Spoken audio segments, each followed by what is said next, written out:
Bonjour les amis, eh bien, aujourd'hui nous nous retrouvons un peu plus tôt que d'habitude. La raison est bien simple, c'est qu'on aborde la dernière ligne droite.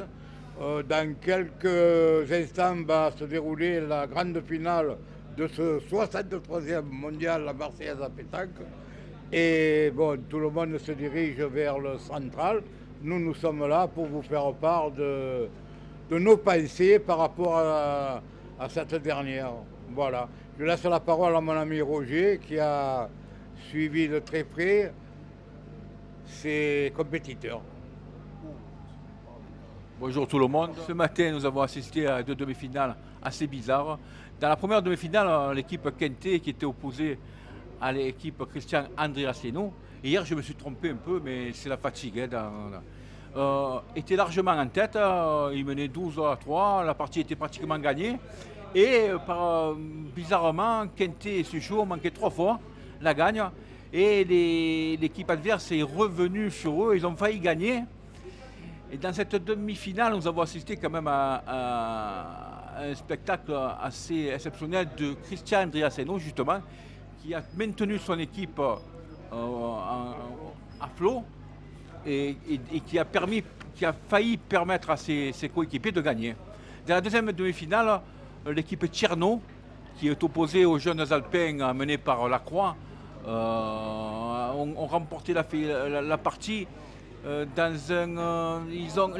Alpins ont craqué avec un tireur qui a manqué 6 boules de rang dans le milieu de la partie et ça a fait la différence. On a assisté là, nous avons vu un Sébastien Rousseau exceptionnel qui a maintenu encore une fois les siens à flot.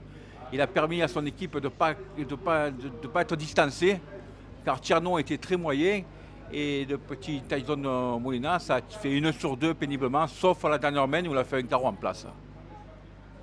Je voudrais quand même intervenir par rapport à ce qu'on a vu sur les réseaux sociaux. Quand on parle un peu de fatigue, il faudrait un peu aussi penser à excuser parce qu'il peut arriver qu'on ait des erreurs, des trous de mémoire. Alors bon, la personne qui s'est crue bonne de faire des réflexions, d'abord elle devrait commencer à apprendre à écrire et après à venir nous voir. Merci. Alors en ce qui me concerne, j'ai assisté au parti comme avec Roger. Bon, il vous a dit tout ce qui était. Maintenant, moi je pense que Quintet, Sucho et Jouffre vont remporter le mondial au vu de leurs prestations. Hein. Bon, donc, ils n'ont pas été terribles, mais enfin, leur adversaire, on dira que je pense que.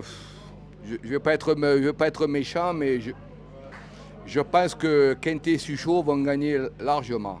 À moins que l'équipe à Tierno se réveille, parce que ce matin, on a été vraiment déçus. Hein, au niveau tir, au niveau à point, hein, Roger. C'est vraiment, on ne s'est pas régalé. On s'est plus se régaler avec la partie de Quintet, où les gars, ils étaient menés 12-4, ils sont revenus 12-10, ils ont la gagne en main. Là, mais la partie d'après, moi je me suis endormi, hein, alors je ne sais pas les autres, hein. À vous cher ami. Justement, on parle de Quintet qui a dit à la fin de la partie, malgré la victoire, Quintet, on voit que c'est un joueur de haut niveau. Il a dit ce n'est pas normal de ne pas avoir profité de gagner à la main où il fallait gagner. Et donc il était déçu malgré la victoire. Donc c'est vraiment un grand joueur. Voilà, eh bien, nous avons fait, je pense, le tour de la question. À 17h45, le coup d'envoi de cette finale.